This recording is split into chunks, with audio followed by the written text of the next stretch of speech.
नवी मुंबई गुन्हे शाखेच्या अनैतिक मानवी वाहतूक प्रतिबंधक कक्षाने नेरूळ परिसरात मोठी कारवाई करत वेश्या व्यवसायाच्या रॅकेटचा पर्दाफाश केला आहे। या कारवाईत 4 पीडित महिलांची सुटका करण्यात आली असून 3 आरोपींना अटक करण्यात आली आहे। पोलीस आयुक्त श्री मिलिंद भारंबे यांच्या आदेशानुसार गुन्हे शाखेकडून अनैतिक व्यापार आणि अवैध धंद्यांविरोधात विशेष मोहीम सुरू आहे। त्याअंतर्गत वरिष्ठ पोलीस निरीक्षक पृथ्वीराज घोरपडे यांना गुप्त माहिती मिळाली होती की अनवर शेख नावाचा इसम ग्राहकांना लॉजमध्ये मुली पुरवून देह व्यापार चालवत आहे। मिळालेल्या माहितीच्या आधारे पोलिसांनी बनावट ग्राहक तयार करून नेरूळ सेक्टर 14 मधील the bless full stay lodging and boarding येथे पाठवले। ग्राहकाच्या सांकेतिक इशाऱ्यानंतर रात्री 11:16 सुमारास पोलिसांनी लॉजवर धाड टाकली।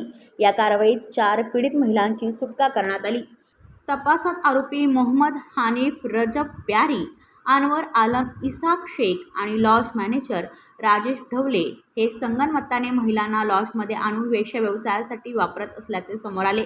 आरोपी ग्राहकांकडून तब्बल 20,000 रुपये घेत असल्याची माहितीही उघड झाली आहे। या प्रकरणी नेरूळ पोलीस ठाण्यात भारतीय न्याय संहिता तसेच अनैतिक व्यापार प्रतिबंधक कायद्यान्वये गुन्हा दाखल करण्यात आला असून 3 आरोपींना अटक करण्यात आली आहे। पुढील तपास नेरूळ पोलीस करत आहेत। ही कारवाई सहाय्यक पोलीस आयुक्त धर्मपाल बनसोडे यांच्या मार्गदर्शनाखाली वरिष्ठ पोलीस निरीक्षक पृथ्वीराज घोरपडे आणि त्यांच्या पथकाने यशस्वीरित्या पार पाडली। ब्युरो रिपोर्ट नेरूळ, पनवेल वार्ता न्यूज। आपल्या परिसरातील बातम्या आमच्यापर्यंत पोहोचवण्यासाठी स्क्रीनवर दिलेल्या क्रमांकावर संपर्क साधू शकता।